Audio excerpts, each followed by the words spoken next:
Hello students, previous lecture में हम लोगों ने प्रोटिस्टा किंगडम में स्टार्ट किया था।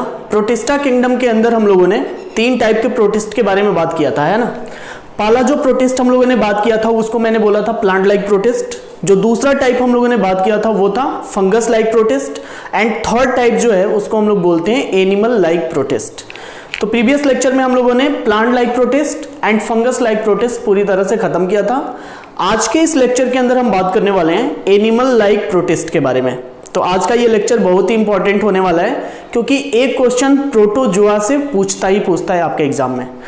दूसरी चीज, ये जो हम लोग प्रोटोजोअन से यानी कि एनिमल लाइक प्रोटिस्ट स्टार्ट करने से पहले मैं आपसे कुछ बातें कर लेता हूं। पिछले टर्म पे जब हम लोगों ने बात किया था स्लाइम मोल्ड्स को लेकर के, फंगस लाइक प्रोटिस्ट के बारे में जब मैंने आपको एक्सप्लेन किया था, तो वहां पे कुछ बच्चों को थोड़ा सा कंफ्यूजन हुआ है। कंफ्यूजन किस टर्म से हुआ है? वहां पे मैंने एक टर्म यूज किया था प्लाज्मोडियम।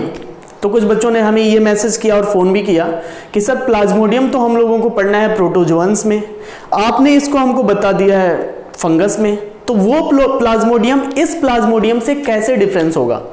तो चलिए हम लोग जो कंफ्यूजन होगा उसको दूर करना चाहिए क्योंकि कंफ्यूजन लेके पढ़ने का कोई मतलब होता नहीं है। तो बहुत अच्छा कि आप लोगों ने हमसे पूछा, अच्छा लगा हमें। हम लोग पहले वो कंफ्यूजन दूर कर लेते हैं कि वो प्लाज्मोडियम इस प्लाज्मोडियम से कैसे अलग होगा, है ना। जब मैंने आपको कंडीशन बोला था, मैंने आपको ये कंडीशन बोला था, जैसे यहां पे मैं आपको समझा देता हूं, यहां पे थोड़ा सा समझिएगा। पिछले लेक्चर में जब हमने आपको बोला था तो मैंने बोला था कि जो स्लाइम मोल्ड्स होते हैं वो दो टाइप के होते हैं, एक होता है ए सेलुलर और दूसरे होते हैं सेलुलर। तो ए सेलुलर मैंने कंडीशन बोला था कि ए सेलुलर के जो टाइप होंगे स्लाइम मोल्ड्स के, वो बिल्कुल आपको कुछ ऐसे नजर आएंगे, है ना। मैंने आपको बोला था ये कंडीशन अगर आप देखो तो ये क्या है, ए सेलुलर कंडीशन है जिसके अंदर बहुत सारे न्यूक्लियस आपको दिखाई देंगे। तो बहुत सारे न्यूक्लियस जब एक ही सेल के अंदर होते हैं तो इस कंडीशन को हम लोग नाम देते हैं क्या, मल्टी न्यूक्लिएट कंडीशन, है ना। और इसी को मैंने दो चीजें बोली थी। पहला कंडीशन मैंने बोला था मल्टी न्यूक्लिएट, है ना, जब एक से ज्यादा न्यूक्लियस प्रेजेंट होता है तो मल्टी न्यूक्लिएट कंडीशन। और इसी मल्टी न्यूक्लिएट के लिए टर्म यूज होता है सिनोसाइटिक। तो सिनोसिटिक टर्म भी इसके लिए यूज होता है, पहला कंडीशन। दूसरा पॉइंट ये आपको मैंने बोला था कि ये जो ए सेलुलर हैं इनके ऊपर कोई सेल वॉल तो होना नहीं है, तो cell wall completely absent. Cell wall क्या है, एब्सेंट है। अब थोड़ा ध्यान से समझिएगा, मैंने यही बोला था कि अगर सेल के अंदर मल्टी न्यूक्लिएट कंडीशन देखने को मिलता हो और सेल वॉल एब्सेंट होता हो तो उसके लिए एक टर्म यूज किया जाता है। वह टर्म यूज होता है क्या, प्लाज्मोडियम। ऐसे कंडीशन के लिए ये क्या है, एक कंडीशन है। प्लाज्मोडियम यहां पे जो मैंने लिखा हुआ है, ये प्लाज्मोडियम क्या इंडिकेट कर रहा है, एक कंडीशन। कैसा कंडीशन? जिसके अंदर मल्टी न्यूक्लिएट कंडीशन होंगे और सेल वॉल एब्सेंट होगा। क्लियर? अब ये प्लाज्मोडियम मैंने कंडीशन के तौर पे लिखा है। दूसरा मैं प्लाज्मोडियम लिखता हूं, प्लाज्मोडियम, है ना, वाइवेक्स।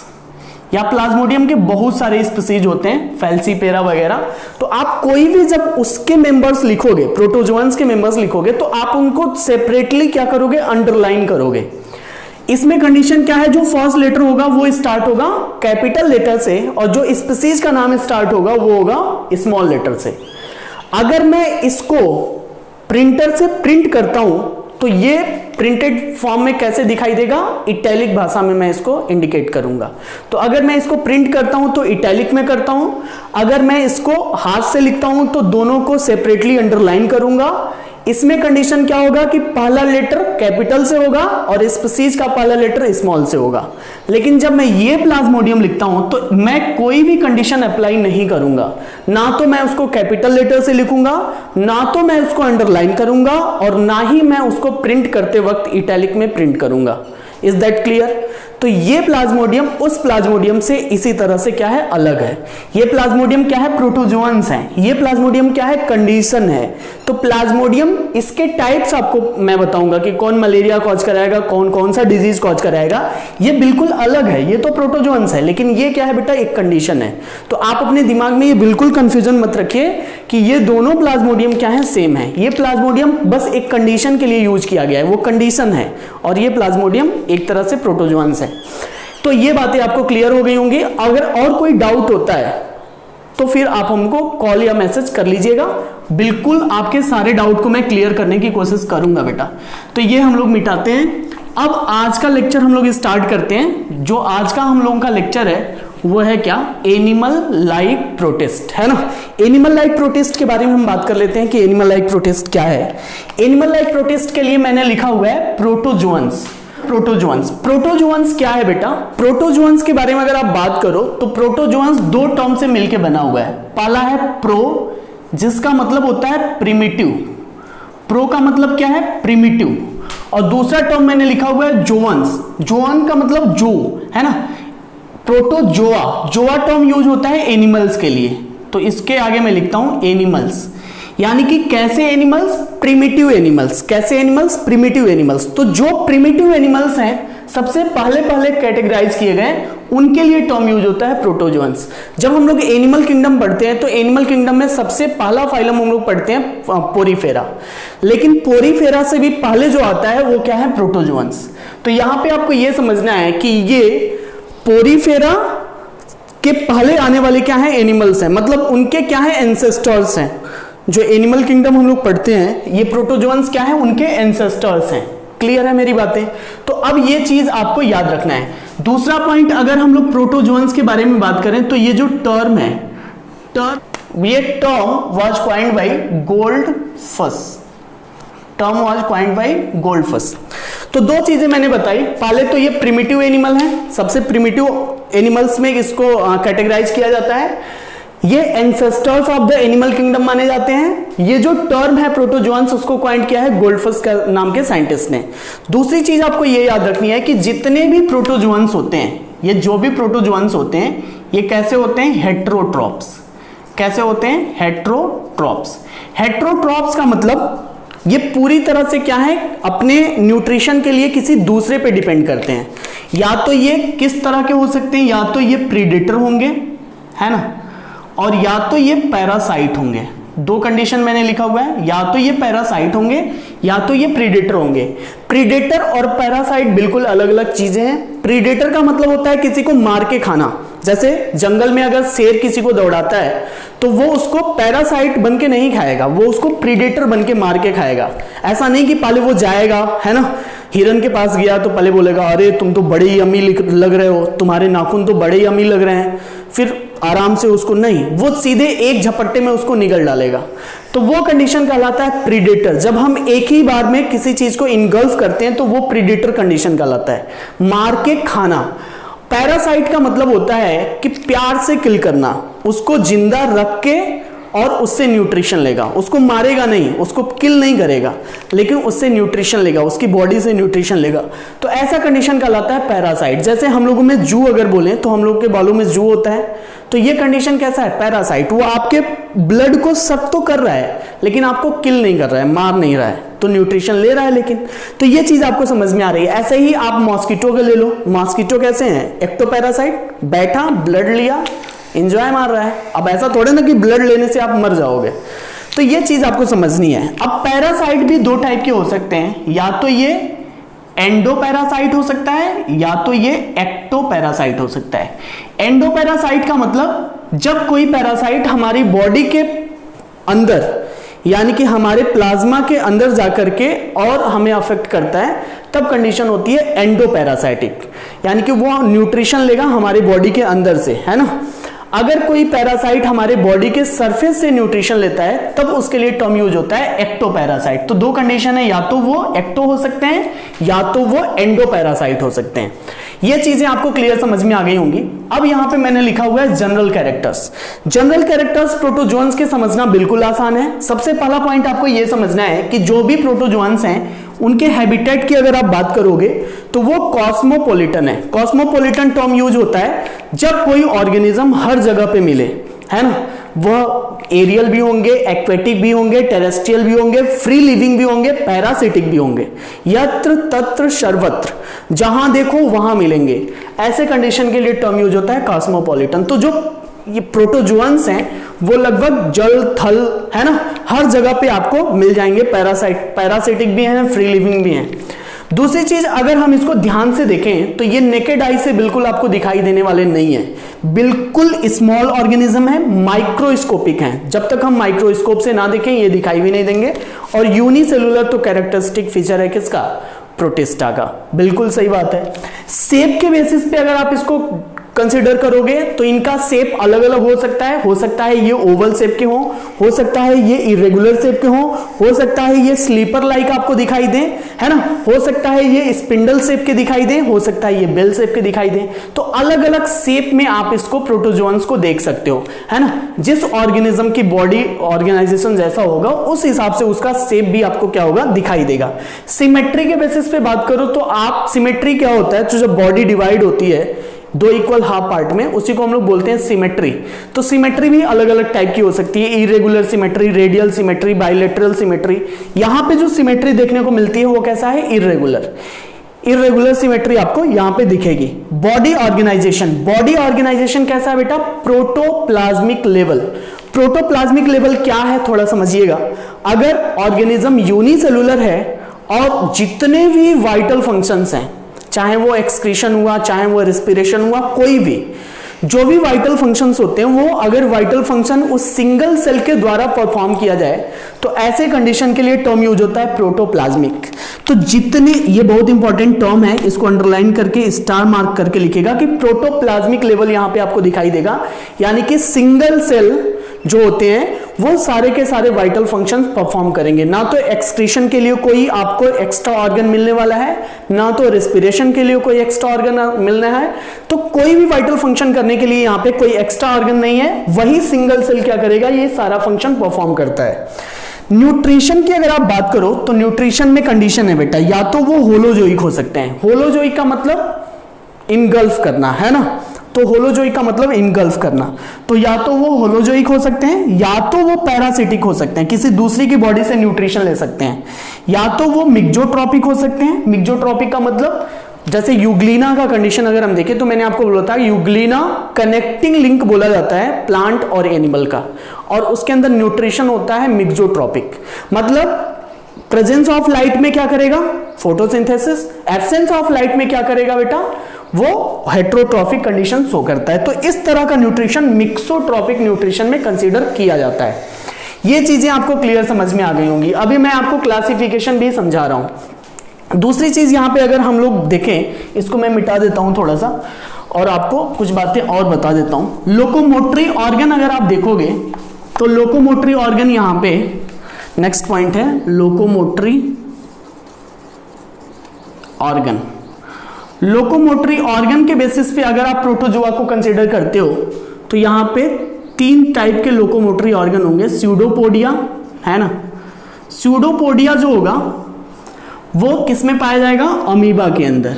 तो अमीबा वगैरह में आपको ये कंडीशन दिखाई देगा, स्यूडोपोडिया। तो लोकोमोटरी ऑर्गन या तो स्यूडोपोडिया है, फॉल्स फीट जिसको बोलते हो, है ना, या तो यहां पे फ्लैजिला प्रेजेंट हो सकता है, फ्लैजिलेटेड प्रोटिस्टा। यहां पे फ्लैजिला के अंदर आप कंसीडर कर सकते हो ट्रिपैनोजोमा, या फिर आप कंसीडर कर सकते हो लेशमैनिया, या फिर आप कंसीडर कर सकते हो यूग्लिना।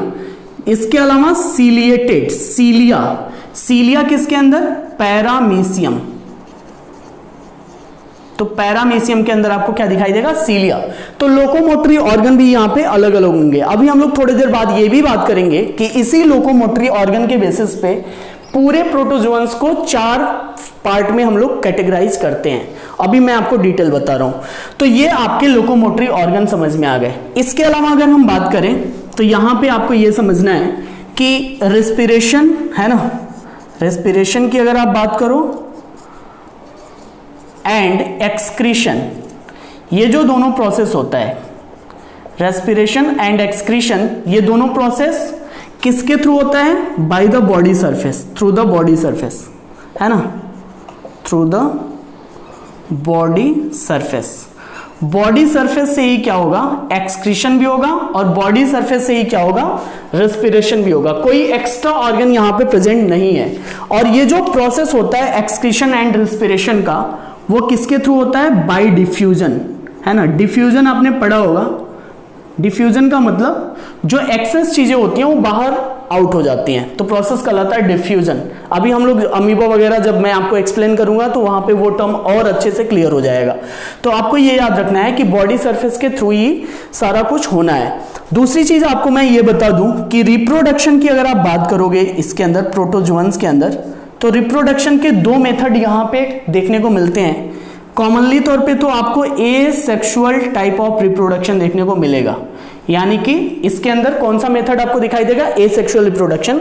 एसेक्सुअल रिप्रोडक्शन में भी आपको टाइप्स दिखाई देंगे, या तो वो बाइनरी फिजन करना पसंद करता है ना, बाइनरी फिजन के थ्रू, या तो वो मल्टीपल फिजन के थ्रू, है ना, या तो वो ट्रांसवर्स फिजन के थ्रू, ये सारे कंडीशन आप समझिएगा, या तो वो लॉन्गिट्यूडनल, है ना, फिजन के थ्रू, या तो वो बडिंग। ये सारे टाइप्स हैं किसके, एसेक्सुअल के। बाइनरी फिजन का मतलब दो इक्वल पार्ट में डिवाइड होगा, डॉटर सेल्स बनेंगे। मल्टीपल फिजन, प्लाज्मोटॉमी कंडीशन आपको दिखाई देगा। मल्टीपल फिजन भी अमीबा में आपको देखने को मिल जाएगा, जब एक ही न्यूक्लियस बार बार टूटता है, अनफेवरेबल कंडीशन आता है, सिस्ट का फॉर्मेशन होता है। ट्रांसवर्स फिजन का मतलब जब कोई बॉडी दो इक्वल हाफ पार्ट में डिवाइड हो, लेकिन कैसे, ट्रांसवर्स पोजीशन, टीएस सेक्शन में कट करके। लॉन्गिट्यूडनल, टीएस कंडीशन आपको दिखाई दे देगा किसके अंदर, पैरामीशियम के अंदर। तो पैरामीशियम में डिवीजन जो होता है, बाइनरी फिजन जो होता है, वो ट्रांसवर्स टाइप का होता है। ऐसे ही लॉन्गिट्यूडनल मतलब लॉन्गिट्यूडनल मैनर में क्या होगा, वो डिवाइड करेंगे। लॉन्गिट्यूडनल बाइनरी फिजन आपको दिखाई देगा किसके अंदर, यूग्लिना के अंदर। क्लियर है। बडिंग, एक्स्ट्रा आउट ग्रोथ होना क्या कहलाता है, बडिंग। ये तो हो गया किसके, एसेक्सुअल रिप्रोडक्शन। दूसरा जो टाइप है उसको अपन लोग बोलते हैं सेक्सुअल रिप्रोडक्शन। सेक्सुअल रिप्रोडक्शन का मतलब जब कोई बॉडी गैमीट के इन्वॉल्वमेंट के कारण जब रिप्रोडक्शन होता हो तो उसको बोलते हैं सेक्सुअल रिप्रोडक्शन। सेक्सुअल रिप्रोडक्शन के दो टाइप यहां पे आपको समझने हैं। सबसे फर्स्ट टाइप जिसको अपन लोग बोलते हैं सिंगैमी, सिंगैमी, है ना, और दूसरा जो टाइप होता है उसको हम लोग बोलते हैं कॉन्जुगेशन। ये दो टाइप आपको याद रखना है, कॉन्जुगेशन एंड सिंगैमी। ये कॉन्जुगेशन, आपने कॉन्जुगेशन टर्म सुना था, बैक्टीरिया मैंने आपको पढ़ाया था, तो मैंने आपको बोला था सेक्स पिलाई का फॉर्मेशन होता है, कॉन्जुगेशन ट्यूब बनते हैं, और डोनर सेल रेसिपिएंट सेल को अपना प्लाज्मिड क्या करता है, डोनेट करता है। कॉन्जुगेशन उसी को हम बोलते हैं। यहां पे पैरामीशियम के अंदर आपको कॉन्जुगेशन प्रोसेस दिखाई देगा। सिंगैमी जिसको हम लोग बोलते हैं ट्रू फर्टिलाइजेशन, यहां पे ये कंडीशन भी आपको दिखाई देने वाला है। तो ये सारे जनरल कैरेक्टर आपको याद रखने हैं। इसके अलावा अगर हम बात करें तो इसके अंदर यानी कि प्रोटोजोअन्स के अंदर एक कंडीशन मिलता है जिसको हम लोग बोलते हैं, नोट करके आप लिख लीजिएगा इसको, इमॉर्टिलिटी कंडीशन। इमॉर्टिलिटी, इमॉर्टिलिटी कंडीशन कहां देखने को मिलेगा, प्रोटोजोअन्स के अंदर। बहुत इंपॉर्टेंट चीज मैं बताने जा रहा हूं। इमॉर्टिलिटी का मतलब तो होता है अमर हो जाना, है ना, जो कभी मरे नहीं उसको क्या बोलते हो, इमॉर्टल, है ना। इमॉर्टल कहां कैसे यहां पे हम लोग कंसीडर करते हैं, इमॉर्टल का मतलब होता है कि वो हमेशा हमेशा के लिए मरेगा नहीं, वो हमेशा जिंदा रहेगा, अमर हो गया है। अगर आप थोड़ा सा याद करो तो 10th में आपने पढ़ा था, अगस्ट विजमैन का एक कॉन्सेप्ट मैंने आपको बताया था। ये वही अगस्ट विजमैन है जिन्होंने चूहों के 21 जनरेशन तक कंटिन्यू उसके टेल काटते रहे। तो विजमैन का एक कॉन्सेप्ट आया था, विजमैन ने कॉन्सेप्ट दिया था theory of continuity of germ plasm, है ना, theory of continuity of germ plasm. थोड़ा ध्यान से सुनना, theory of continuity of germ plasm क्या बोलती है। इनके अनुसार यानी कि अगस्ट विजमैन के अनुसार हमारी बॉडी के अंदर यानी कि जितने एनिमल्स हैं उनकी बॉडी के अंदर कुछ प्लाज्मा प्रेजेंट होता है। अगर लोकल लैंग्वेज में आप बोलो तो आप बोल सकते हो कि कुछ फ्लूइड प्रेजेंट होता है, और वो दो टाइप में कन्वर्ट होते हैं। हमारी बॉडी के अंदर दो टाइप के फ्लूइड हैं, एक को हम लोग बोलते हैं जर्म प्लाज्म, है ना, और दूसरे को हम लोग बोलते हैं क्या, सोमैटोप्लाज्म। दूसरे को हम लोग बोलते हैं सोमैटोप्लाज्म। जो जर्म प्लाज्म होता है ये हमारे जर्मिनल सेल्स में मिलते हैं, मतलब सेक्स सेल्स में मिलते हैं। तो जो भी गैमीट वाले सेल्स होते हैं जैसे सेमनीफेरस ट्यूब्यूल वगैरह, मेल के केस में अगर आप बात करो तो ये जो जर्म प्लाज्म है वो गैमीट फॉर्मेशन में हेल्प करेंगे। तो ये जो जर्म प्लाज्म होता है वो सिर्फ यही पार्ट जो होता है वो नेक्स्ट जनरेशन के अंदर कंटिन्यू होता है, यानी कि जो जर्म प्लाज्म हमारा होता है वही हमारे नेक्स्ट जनरेशन में जाएगा। जो सोमैटोप्लाज्म होता है, जो सोमैटिक बॉडी के सेल्स होते हैं, वो उसका प्लाज्मा नेक्स्ट जनरेशन के अंदर नहीं जाता है।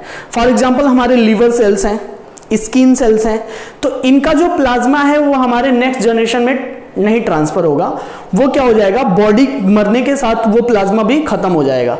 लेकिन ये जो जर्म प्लाज्म है ये हमारे नेक्स्ट जनरेशन में क्या होता है, ट्रांसफर होता है। जनरेशन टू जनरेशन जो जाता है उसी को बोलते हैं जर्म प्लाज्म।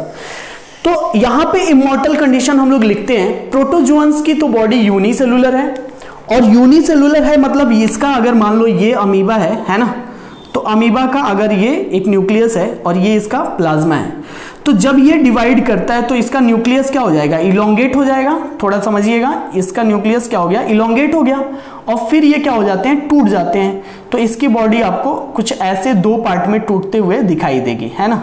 समझने के लिए आप समझ लीजिए इसको, दो पार्ट में टूटा। अब ये एक अमीबी बन गया, एक डॉटर अमीबी, और ये एक दूसरा डॉटर अमीबी, और दोनों के पास न्यूक्लियस चले गए। बाद में वो क्या होगा, ग्रोथ होगा, ये दोनों अपने पेरेंटल बॉडी के जैसे बन जाएंगे। तो यहाँ पे जो जर्म प्लाज्म, सोमैटोप्लाज्म, यहाँ पे बिल्कुल अलग अलग नहीं है।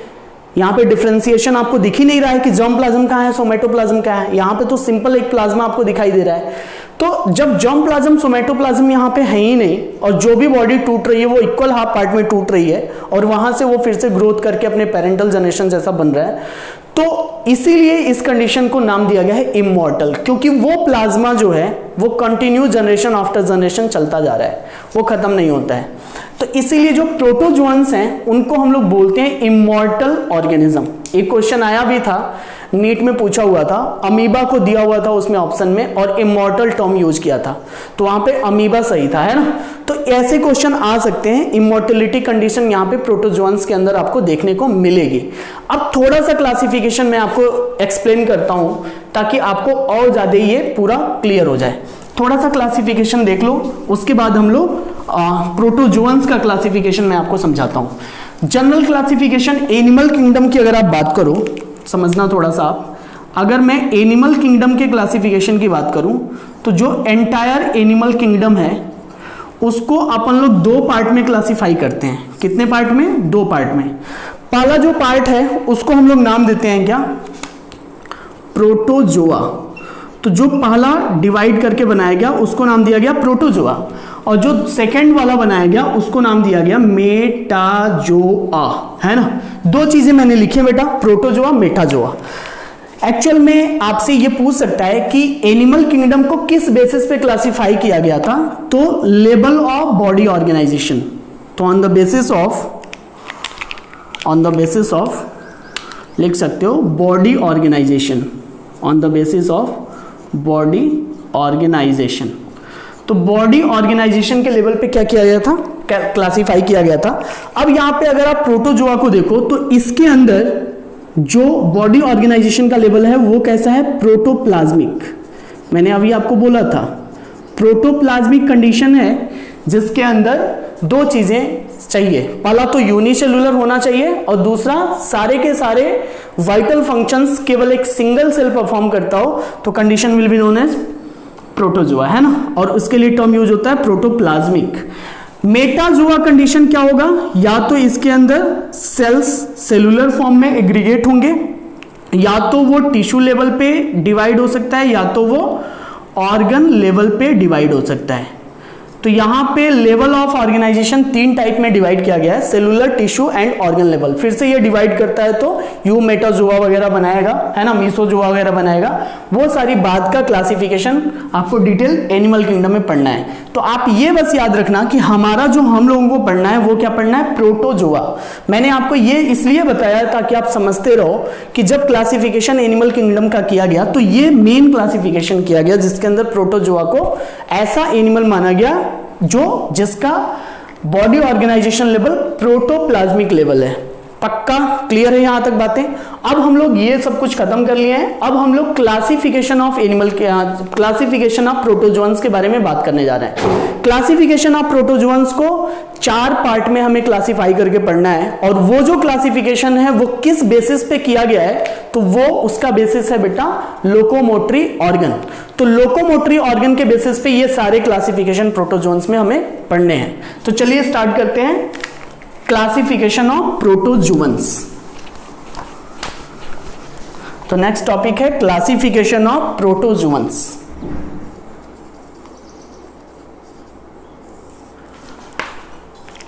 तो जनरल कैरेक्टर्स हम लोग देख लिए हैं, है ना। अब हम लोग क्लासिफिकेशन ऑफ प्रोटोजुअन्स के बारे में बात कर रहे हैं। क्लासिफिकेशन ऑफ प्रोटोजुअन्स में बेटा ये 4 टाइप मैंने लिखा हुआ है। ये जो चारों टाइप मैंने लिखा हुआ है, ये चारों के चारों टाइप किस बेसिस पे क्लासिफाई किए गए हैं, तो आपका आंसर होना चाहिए लोकोमोटरी ऑर्गन के बेसिस पे। तो यहां पे जो क्लासिफिकेशन आप देख रहे हो on the basis of locomotory organ, यानी कि जिसके अंदर जो लोकोमोटरी ऑर्गन होगा उसके बेसिस पे ये क्लासिफिकेशन करके 4 टाइप हम लोग पढ़ते हैं। सबसे फर्स्ट टाइप सार्कोडीना या राइजोपोडा। सार्कोडीना या राइजोपोडा की अगर आप बात करो तो इसके अंदर जो मेंबर आते हैं उनका जो लोकोमोटरी ऑर्गन होता है वो होता है स्यूडोपोडिया, है ना। तो इनके अंदर जो लोकोमोटरी ऑर्गन है वो एक्चुअल में क्या है, स्यूडोपोडिया। और इसके अंदर सिंगल मेंबर हम लोग पढ़ते हैं जिसे हम लोग बोलते हैं क्या, अमीबा, है ना। तो इसके अंदर हम लोग जो पढ़ेंगे वह है अमीबा। तो स्यूडोपोडिया यानी कि फॉल्स फीट जिसको बोलते हो, ये राइजोपोडा के अंदर आता है। तो यहां पे लोकोमोटरी ऑर्गन क्या है बेटा, स्यूडोपोडिया।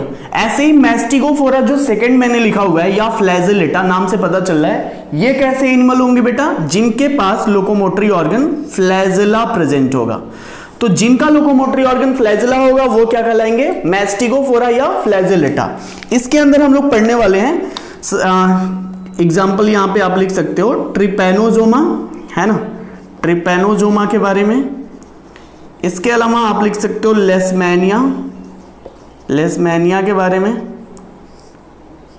इसके अलावा आप लिख सकते हैं यूग्लिना, है ना। यूग्लिना को हम लोग कनेक्टिंग लिंक बोलते हैं प्लांट और एनिमल किंगडम का, इसलिए ये दोनों जगह ही आता है। थर्ड जो टाइप है उसको हम लोग बोलते हैं सक्टोरिया, सक्टोरिया या सीलिएटा। ये सीलिएटा मतलब यहां पे लोकोमोटरी ऑर्गन सीलिया प्रेजेंट होगा। तो अगर लोकोमोटरी ऑर्गन सीलिया प्रेजेंट है तो उसके लिए ग्रुप बनाया गया है सक्टोरिया या सीलिएटा। अब यहां पे एग्जांपल हम लोग मेंशन कर सकते हैं पैरामीशियम, है ना। तो सबसे कॉमन टाइप पैरामीशियम हम लोग यहां पे पढ़ते हैं। अब ये हम लोग 3 टाइप देख लिए। इसके अलावा जो फोर्थ टाइप है स्पोरोजोआ। स्पोरोजोआ जो होते हैं नो लोकोमोटरी ऑर्गन, कोई भी इसमें लोकोमोटरी ऑर्गन नहीं होगा, इनके अंदर लोकोमोशन नहीं होता है, इसीलिए इसका नाम है स्पोरोजोआ। स्पोर्स प्रोडक्शन करने वाले एनिमल्स उनको हम लोग नाम देते हैं स्पोरोजोआ। स्पोरोजोआ में क्या क्या चीजें आपको आ जाएंगी, यहां पे अगर हम लोग कंसीडर करें तो आता है क्या, प्लाज्मोडियम। हमने आपको बोला था पिछले क्लास में भी कि प्लाज्मोडियम क्या है ना। तो ये प्लाज्मोडियम मैं अंडरलाइन भी करता हूं और इस प्लाज्मोडियम को मैं कैपिटल लेटर से भी लिखता हूं। तो ये चीज आपको याद रखनी है कि प्लाज्मोडियम। अब इसके स्पीसीज फैल्सीपेरम, है ना, वाइवेक्स, ये सारी चीजें हम लोग पढ़ेंगे। तो बेसिकली ये 4 टाइप हम लोग लिखे हुए हैं यहाँ पे लोकोमोटरी ऑर्गन के बेसिस पे। 4 टाइप्स क्लासिफिकेशन होता है प्रोटोजोन्स के अंदर। First one is the Sarcodina या राइजोपोडा, जिसके अंदर स्यूडोपोडिया प्रेजेंट होगा, फॉल्स फीट जिसको बोलते हो, और इसके अंदर आता है अमीबा। मैस्टिगोफोरा या फ्लैजेलेटा, जिसके अंदर फ्लैजेला प्रेजेंट होगा। इसके अंदर हमने लिखा हुआ है ट्रिपैनोजोमा, लेशमैनिया और यूग्लिना। सक्टोरिया या सीलिएटा, जिसके अंदर सीलिया प्रेजेंट होगा लोकोमोटरी ऑर्गन, पैरामीशियम। एंड जो जिस एनिमल लाइक प्रोटिस्ट के अंदर कोई भी लोकोमोटरी ऑर्गन प्रेजेंट नहीं है, उसके अंदर लोकोमोशन नहीं होता है, तो उसको अपन लोग कंसीडर करते हैं किसमें, स्पोरोजोन्स के अंदर, यानी कि स्पोर प्रोडक्शन करने वाले एनिमल लाइक प्रोटिस्ट। क्लियर है मेरी बातें। तो ये 4 टाइप हम लोगों ने लिखा हुआ है लोकोमोटरी ऑर्गन के बेसिस पे। अब इसको थोड़ा थोड़ा करके एक एक पॉइंट हम लोग सब में समझ लेते हैं। सबसे पहले हम बात करने चल रहे हैं फ्लैजेलेटा के बारे में, है ना। तो यहां पे फर्स्ट हेडिंग डालिएगा फ्लैजेलेटा। तो नेक्स्ट हेडिंग है फ्लैजेलेटा।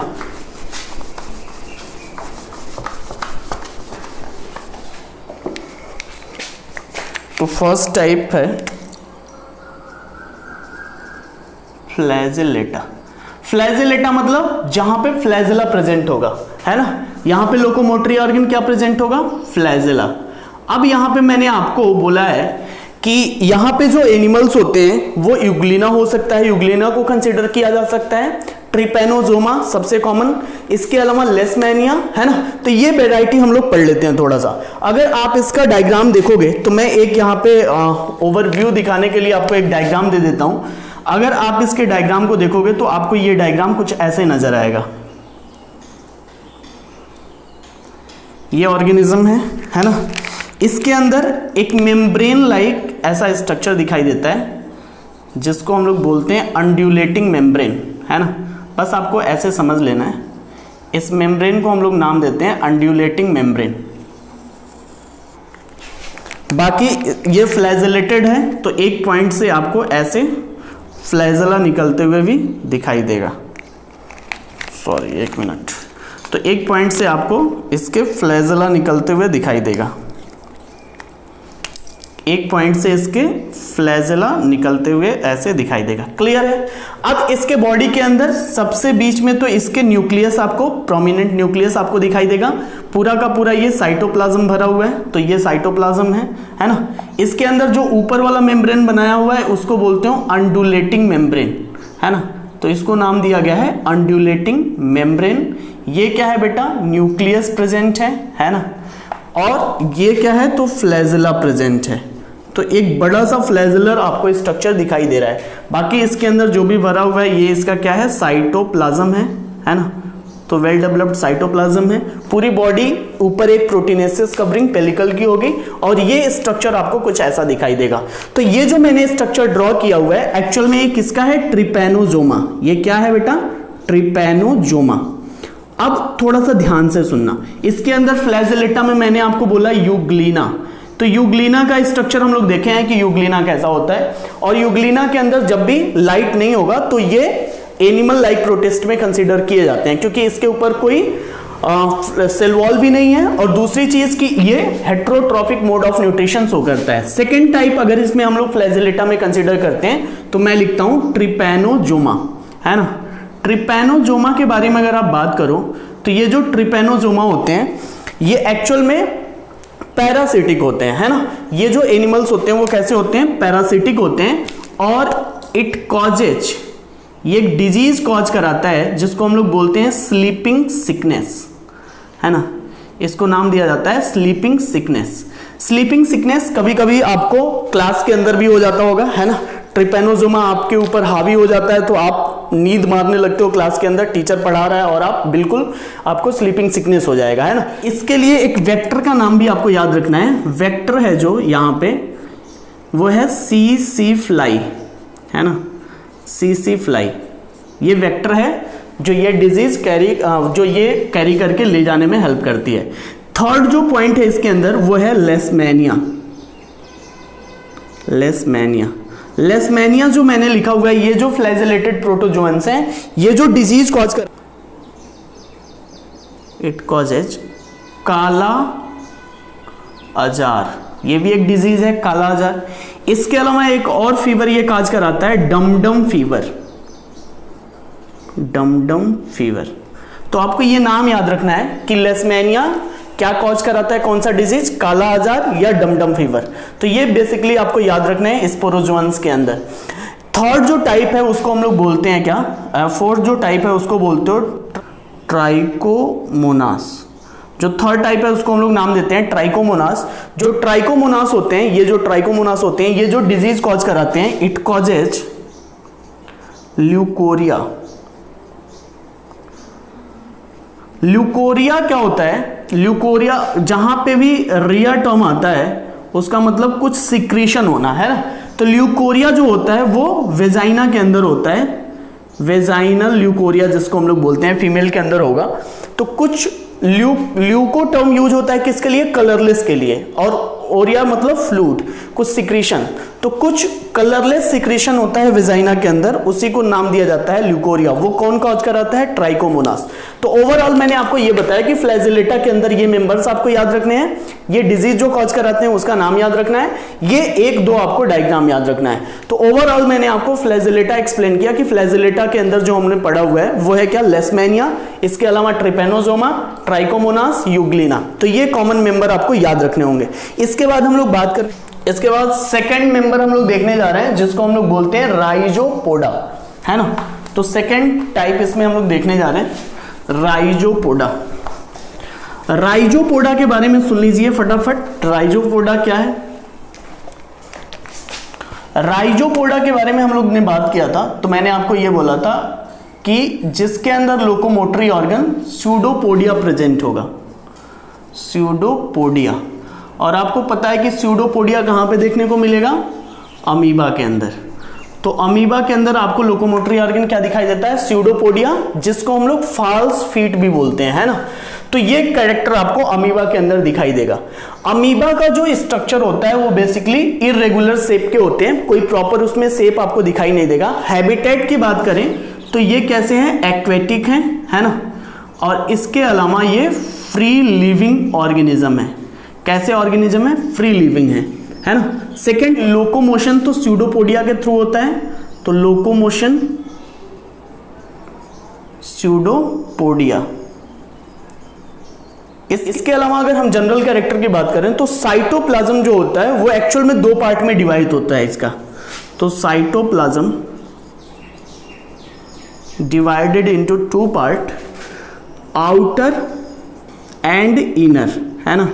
तो जो आउटर होता है वो कहलाता है एक्टोप्लाज्म और जो इनर होता है वो कहलाता है एंडोप्लाज्म, है ना।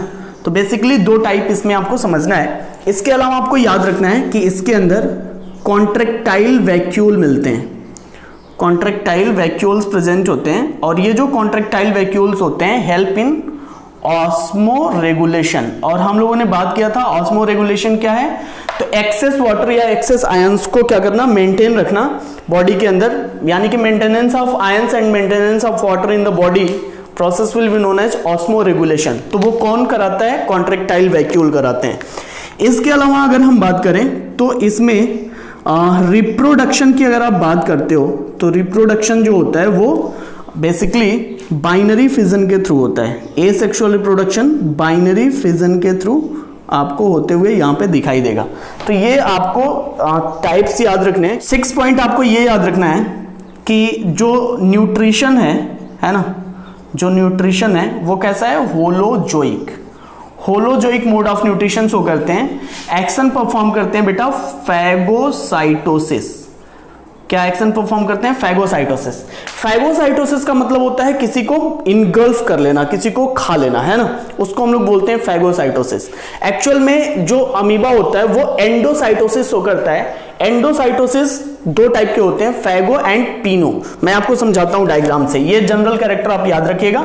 अब थोड़ा सा डायग्राम समझ लेते हैं ताकि और आपको क्लियर हो जाए, है ना। चलो डायग्राम समझ लेते हैं भाई। यहां पे अगर हम लोग इसका एक डायग्राम ड्रॉ करें तो आपको अमीबा की बॉडी कुछ ऐसे इरेगुलर शेप की दिखाई देगी, है ना। ये एक मान लीजिए अमीबा है। इस अमीबा के अंदर मैंने बोला कि दो प्लाज्मा है, एक बाहर की तरफ, है ना। तो ये जो आउटर में बना रहा हूं लेयर, ये हम बोलते हैं इसको क्या? एक्टोप्लाज्म। तो ये जो बाहर का है उसको हमने बोला है एक्टोप्लाज्म। और इसके अंदर जो कुछ भी भरा हुआ है ना, ये कंसीडर किया जाएगा क्या? एंडोप्लाज्म में। तो इसके अंदर जो कुछ भी ये भरा हुआ है अंदर, ये कहलाता है एंडोप्लाज्म। अब इसके अंदर अगर हम देखें तो न्यूक्लियस होगा, है ना। तो न्यूक्लियस, वेल डेवलप्ड न्यूक्लियस, क्योंकि ये कैसे एनिमल है? यूकैरियोटिक है। अब क्या होता है? ये जो पार्ट दिखाई दे रहा है इसको हम लोग बोलते हैं क्या? स्यूडोपोडिया, है ना। ये क्या होते हैं? स्यूडोपोडिया, जिसको फॉल्स फीट। ये हेल्प किस में करेगा बेटा? न्यूट्रिशन में, फूड वैक्यूल्स बनाने में और फूड को कैप्चर करने में स्यूडोपोडिया हेल्प करता है। इसको मैं लिख देता हूं कि ये क्या है? एक्टोप्लाज्म है ना। ये क्या है? तो एंडोप्लाज्म है। तो दो टाइप का प्लाज्मा लेयर आपको दिखाई दे रहा है। वेल डेवलप्ड इसमें क्या है? न्यूक्लियस प्रेजेंट है। तो वेल डेवलप्ड न्यूक्लियस प्रेजेंट है।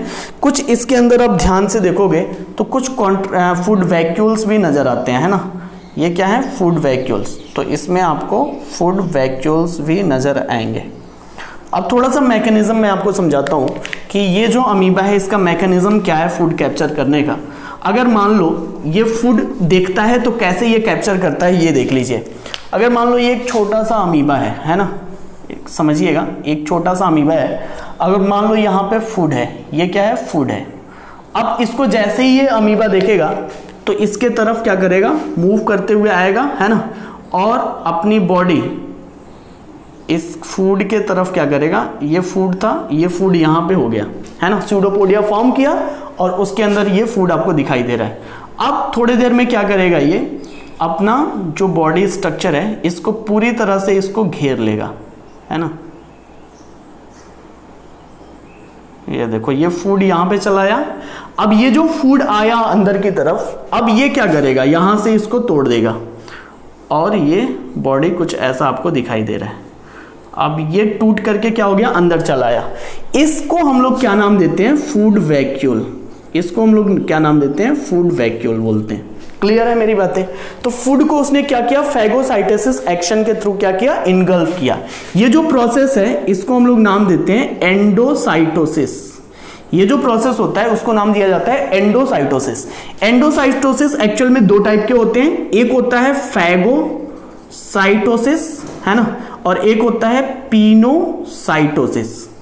फैगोसाइटोसिस का मतलब होता है क्या, जब हम सॉलिड पार्ट को इनगल्फ करते हैं तब कहलाता है फैगोसाइटोसिस। तो जब कोई सॉलिड पार्ट इनगल्फ करता है तो मैकेनिज्म कहलाता है फैगोसाइटोसिस।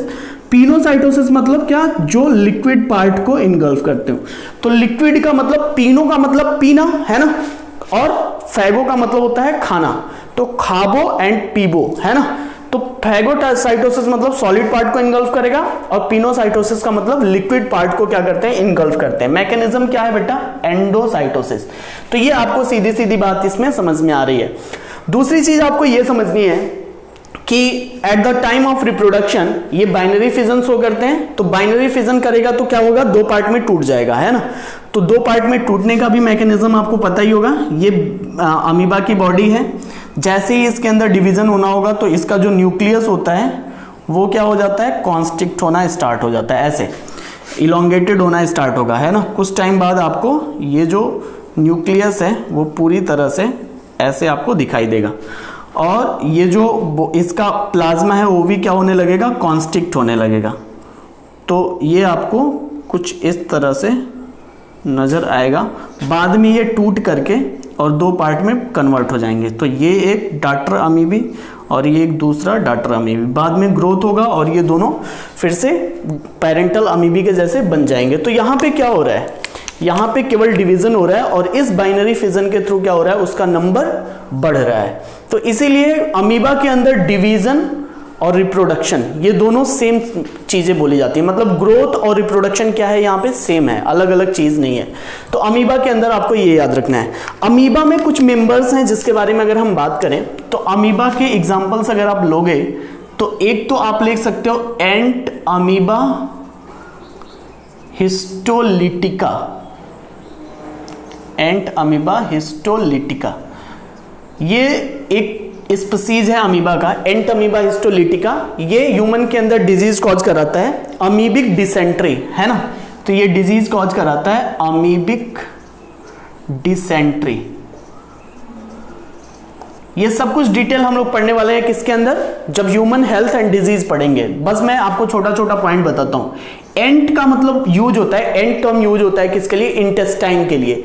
तो ये इंटेस्टाइन के अंदर ये डिजीज कॉज कराते हैं, है ना। हिस्टोलिटिका टर्म यूज होता है कि जब टिश्यू वहां पे डिजॉल्व होने लगे। तो ये कौन कराता है, एंट अमीबा हिस्टोलिटिका है। और इसके कारण क्या होता है, अमीबिक डिसेंट्री। ये जो मैंने बनाया हुआ है ये किसका स्ट्रक्चर है, अमीबा प्रोटियस, है ना। तो ये किसका स्ट्रक्चर है, अमीबा प्रोटियस। तो बहुत सारे स्पीसीज आपको अमीबा के अंदर देखने को मिल जाएंगे। तो बेसिकली आपको इतना पॉइंट अमीबा के अंदर याद रखना है, इसका स्ट्रक्चर याद रखना है, इसके मैकेनिज्म, जनरल कैरेक्टर, रिप्रोडक्शन, है ना। एंडोसाइटोसिस, फैगोसाइटोसिस एक्शन आपको याद रखना है। कॉन्ट्रेक्टाइल वैक्यूल वगैरह मैंने आपको एक्सप्लेन कर दिया, फूड वैक्यूल्स आपके सामने दिखाई दे रहा है। तो ओवरऑल अमीबा के अंदर बस इतनी बातें आपको याद रखनी है। नेक्स्ट पॉइंट हम लोग डील करने जा रहे हैं जिसको हम लोग बोलते हैं क्या, स्पोरोजोआ, है ना। तो नेक्स्ट पॉइंट है जिसको हम लोग बोलते हैं स्पोरोजोआ। जो हम लोग पढ़ने जा रहे हैं वो है स्पोरोजोआ। स्पोरोजोआ के अंदर मैंने बोला कि नो लोकोमोटरी ऑर्गन, यहां पे कोई लोकोमोटरी ऑर्गन नहीं होगा। फॉर एग्जांपल यहां पे क्या कंसीडर हम लोग कर रहे हैं, प्लाज्मोडियम, है ना। तो प्लाज्मोडियम को मैंने यहां पे कंसीडर किया है। जनरल कैरेक्टर्स की बात थोड़ा सा कर लेते हैं।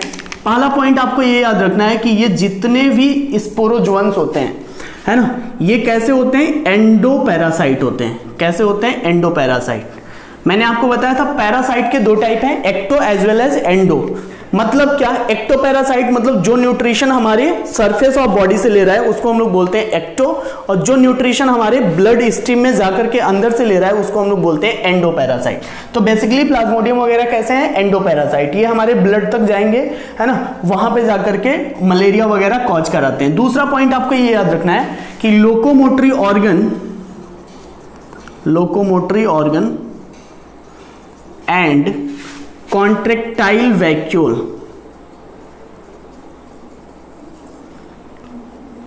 क्या है बेटा, एब्सेंट है। तो ये दोनों चीजें क्या होती हैं, इसमें एब्सेंट होती हैं पूरी तरह से, ये भी आपको याद रखना है।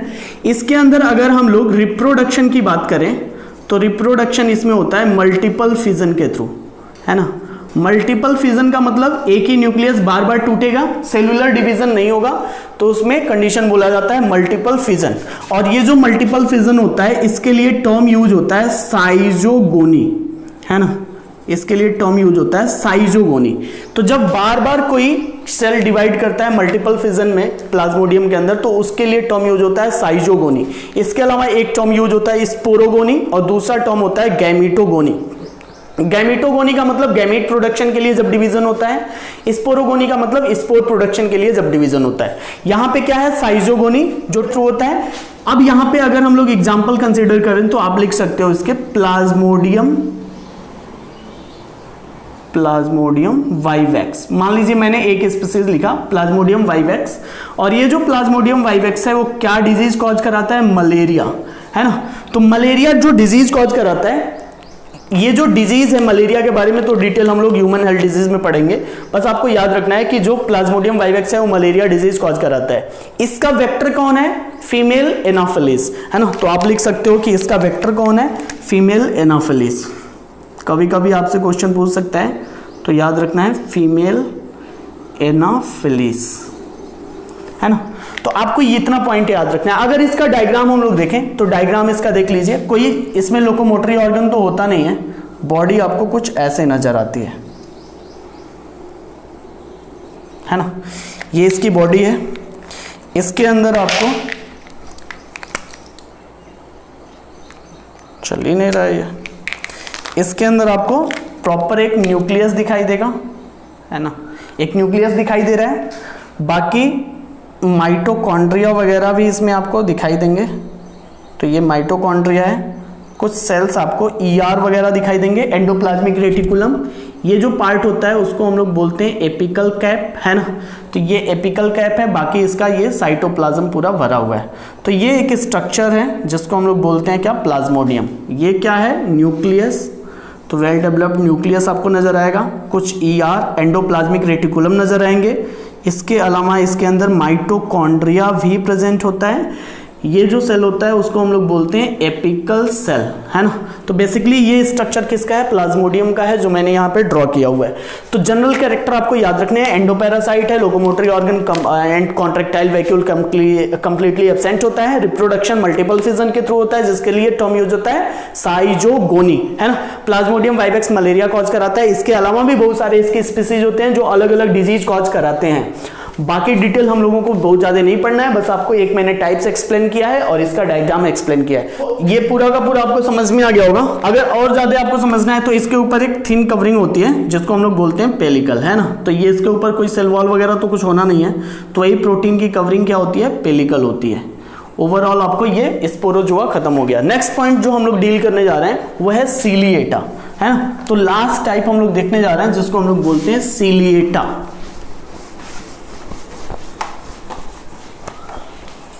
सीलिएटा सुन लो भाई, सीलिएटा के अंदर जिसका लोकोमोटरी ऑर्गन क्या होगा, सीलिया होगा। और यहां पे हम लोग नाम देख रहे हैं पैरामीशियम, है ना। पैरामीशियम के बारे में अगर हम बात करें, पैरामीशियम एक ऐसा ऑर्गेनिज्म है जिसके पूरी बॉडी पे क्या आपको दिखाई देगा, सीलिया दिखाई देगा। टफ्ट ऑफ सीलिया पूरी बॉडी पे आपको दिखाई देंगे, और यही जो सीलिया होता है इसका क्या होता है, लोकोमोटरी ऑर्गन होता है। तो अब यहाँ पे अगर हम लोग जनरल कैरेक्टर्स की बात करें तो पहला तो लोकोमोटरी ऑर्गन क्या है, सीलिया, है ना। इसके अलावा अगर हम दूसरी बात करें तो यहां पे कंडीशन आपको देखने को मिलेगा हेट्रोकैरियोटिक कंडीशन। हेट्रोकैरियोटिक कंडीशन क्या होता है बेटा, जब किसी सेल के अंदर दो तरीके के न्यूक्लियस आपको दिखाई दें, मैक्रोन्यूक्लियस एंड माइक्रोन्यूक्लियस, तब कंडीशन यूज होता है क्या, हेट्रोकैरियोटिक कंडीशन। तो बेसिकली आपको पैरामीशियम के अंदर दो टाइप के न्यूक्लियस दिखाई देंगे, अभी डायग्राम में भी मैं आपको क्लियर कर रहा हूं। तीसरा पॉइंट आपको ये याद रखना है कि कॉन्ट्रैक्टाइल वैक्यूल, दो कॉन्ट्रैक्टाइल वैक्यूल भी आपको दिखाई देंगे, कॉन्ट्रैक्टाइल वैक्यूल। एक कॉन्ट्रैक्टाइल वैक्यूल एंटीरियर एंड पे होगा, एंटीरियर एंड पे, और दूसरा कॉन्ट्रैक्टाइल वैक्यूल पोस्टीरियर एंड पे होगा। तो दो कॉन्ट्रैक्टाइल वैक्यूल आपको दिखाई देंगे। कॉन्ट्रैक्टाइल वैक्यूल का फंक्शन आपको पता ही है, वेल डेवलप्ड न्यूक्लियस आपको दिखाई देगा। इसके अलावा पूरे बॉडी के अंदर यहां पे एक ग्रुप प्रेजेंट होता है जिसको हम लोग बोलते हैं ओरल ग्रूव, है ना। तो अभी डायग्राम में आपको क्लियर हो रहा है, ओरल ग्रूव होता है जहां से वो न्यूट्रिशन वगैरह लेता है बेसिकली। अब यहाँ पे जो पैरामीशियम होती है बॉडी इसकी, ये बिल्कुल स्लीपर लाइक दिखाई देता है, तो it is also called as slipper like organism. Slipper like organism, आप लोग स्लीपर पहनते होंगे तो वैसा ही बिल्कुल ये देखने में लगेगा। अब थोड़ा सा डायग्राम देखते हैं, फिर इसके बारे में और पढ़ते हैं। अगर हम लोग डायग्राम ड्रॉ करें तो ये कुछ ऐसा स्ट्रक्चर आपको दिखाई देगा।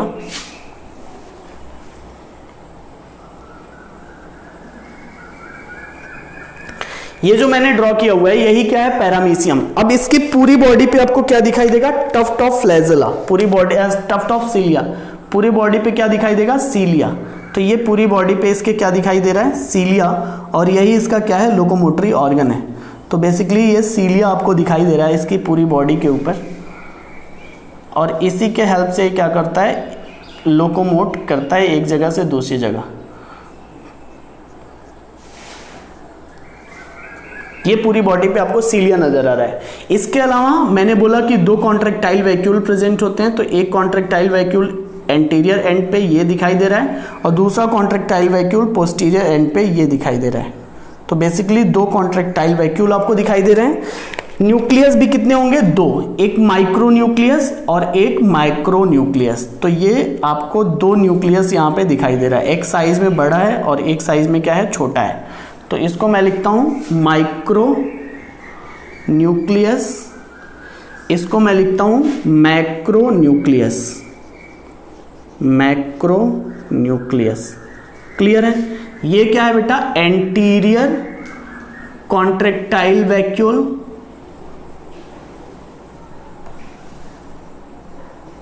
और दूसरा है पोस्टीरियर कॉन्ट्रैक्टाइल वैक्यूल। क्लियर। अब यहां पे एक प्रॉपर लोकेशन है जहां से फूड इंटर होता है, और इस पार्ट को हम लोग बोलते हैं गलेट। आप इसको गला मत समझ लीजिएगा, गले से खाना खाते हैं ऐसे ये गलेट से खाना खाता है ना। तो गलेट से खाना खाता है और ये गलेट ऐसे आकर के एक छोटी सी नली में खुलती है ना। तो ऐसा स्ट्रक्चर आपको दिखाई देगा गलेट। इसको हम लोग वेस्टिब्यूल्स भी बोलते हैं, वेस्टिब्यूल, है ना। तो यहाँ पे कोई फूड आया तो ये फूड क्या होता है, ऐसे ट्रांसफर होता हुआ चला आता है। तो बेसिकली ये स्ट्रक्चर आपको दिखाई देगा पैरामीशियम का। ये ऐसा चप्पल है बेटा जो ना तो अमेज़न पे ना तो ये फ्लिपकार्ट वगैरह पे कहीं नहीं मिलने वाला है, ये सिर्फ आपको पानी के अंदर मिलेगा। तो ये वीआईपी चप्पल रूपानी का है ना, आपको केवल पानी वगैरह में देखने को मिलेगा। बेसिकली आपको इतना पॉइंट याद रखना है, ये सब सारे के सारे क्या है, सीलिया हैं। तो ये सीलिया हो गया। अब यहाँ पे इसको स्लीपर लाइक ऑर्गेनिज्म भी बोलते हैं, ये तो आपको पता ही है। रिप्रोडक्शन की अगर आप बात करो, अच्छा ये जो पैरामीशियम टर्म है इसको सबसे पहले दिया था हिल साहब ने, हिल नाम के साइंटिस्ट ने दिया था। और लगभग पैरामीशियम के 8 से भी ज्यादा स्पीसीज यहाँ पे प्रेजेंट है। मोर देन 8 स्पीसीज पैरामीशियम के पाए जाते हैं। पैरामीशियम कॉर्डेटम, पैरामीशियम ऑरेलिया, है ना, ये बहुत सारी स्पीसीज यहाँ पे आपको देखने को मिलेगा। रिप्रोडक्शन की अगर आप बात कर लो इसके अंदर, तो रिप्रोडक्शन दो टाइप से, एसेक्सुअल में तो बाइनरी फिजन को प्रीफर करता है, बाइनरी फिजन, और वो भी बाइनरी फिजन कैसा, ट्रांसवर्स बाइनरी फिजन, आपको याद रखना है बाइनरी फिजन भी कैसा, ट्रांसवर्स बाइनरी फिजन। और अगर सेक्सुअल रिप्रोडक्शन की आप बात करते हो तो सेक्सुअल रिप्रोडक्शन किसके थ्रू होगा, by the process of conjugation, जिसके अंदर दो पैरामीशियम आपस में आएंगे और कॉन्जुगेशन होगा उनके अंदर। तो ये बेसिकली एक छोटा सा स्ट्रक्चर जो आपको समझाने के लिए मैंने बनाया हुआ है। ये ओवरऑल आपको इसके जनरल कैरेक्टर, प्रोसेस, रिप्रोडक्शन, ये सारी बातें यहाँ पे आपको समझ में आ गई होंगी। तो आज का ये जो प्रोटिस्टा वाला वो किंगडम था वो पूरी तरह से खत्म हो गया है। इसके अंदर हम लोगों ने प्लांट लाइक प्रोटिस्ट खत्म किया है, फंगस लाइक प्रोटिस्ट खत्म किया है, और ये लास्ट में हम लोगों ने एनिमल लाइक प्रोटिस्ट भी खत्म कर लिया है। अब नेक्स्ट टर्म पे मैं आपको फंगस यानी कि फंजाई एक्सप्लेन करूंगा। तो नेक्स्ट लेक्चर में हम लोग बात करने वाले हैं फंजाई को लेकर के, फंजाई के क्लासिफिकेशन, फंजाई के टाइप्स, वो सब कुछ जनरल कैरेक्टर से लेकर के पूरा डिटेल में आपको बताने वाला हूं। वहां पे सबसे खास बात जो देखने वाली होती है वो होता है उसका रिप्रोडक्शन मैनर। वहां पे जो रिप्रोडक्शन होता है वो बिल्कुल क्या होता है, रिवर्स ऑर्डर में चलता है। जैसे जैसे वो आगे चलता जाएगा वो प्रिमिटिव टाइप शो करने लगते हैं, जबकि हम लोगों में क्या होता है जैसे जैसे आगे बढ़ते हो तो एडवांस टाइप होता है, प्रिमिटिव से एडवांस्ड, वो एडवांस से प्रिमिटिव होते हुए मतलब रिवर्स ऑर्डर में रिप्रोडक्शन शो करते हैं। तो ओवरऑल आपको इतना याद रखना है, इससे ज्यादा बहुत ज्यादा आपको याद नहीं रखना है। बेसिकली हम लोगों ने 4 पढ़ ही लिया। सबसे पहले हम लोगों ने फ्लैजेलेटा वाला देखा जिसके अंदर ट्रिपेनोजोमा देखा था। दूसरा हम लोगों ने देखा था स्पोरोजोअन्स वाला जिसके अंदर प्लाज्मोडियम देखा। फिर हम लोगों ने स्यूडोपोडिया वाला देखा जिसके अंदर अमीबा को कंसीडर किया, और ये लास्ट में हम लोग सीलिएटा देखे हैं जिसके अंदर हम लोग पैरामीशियम को कंसीडर करके पूरा एक्सप्लेन किए हैं। तो ओवरऑल ये पूरा चैप्टर मतलब पूरा जो ये फाइलम था, सॉरी किंगडम था, वो पैक हो गया। अब नेक्स्ट टाइम पे हम लोग नया किंगडम पढ़ने वाले हैं जिसको हम लोग बोलते हैं फंजाई, फंगस, है ना। तो चलिए एंजॉय करिए, मस्त रहिए, पढ़ते रहिए। Thank you so much.